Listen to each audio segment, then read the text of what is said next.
មិនចំណាបានរត់យន្តបានចម្ងាយ98ម៉ៃចុះវគ្គនេះចម្ងាយដែលចំណាធ្វើដំណើរបានប្រមាណគីឡូម៉ែត្រចាំយើងមកមើលតាមជាចម្ងាយគីឡូម៉ែត្រដល់1ម៉ៃស្មើ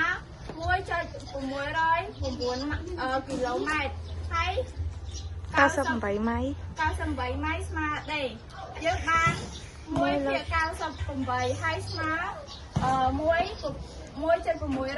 ភាគដេ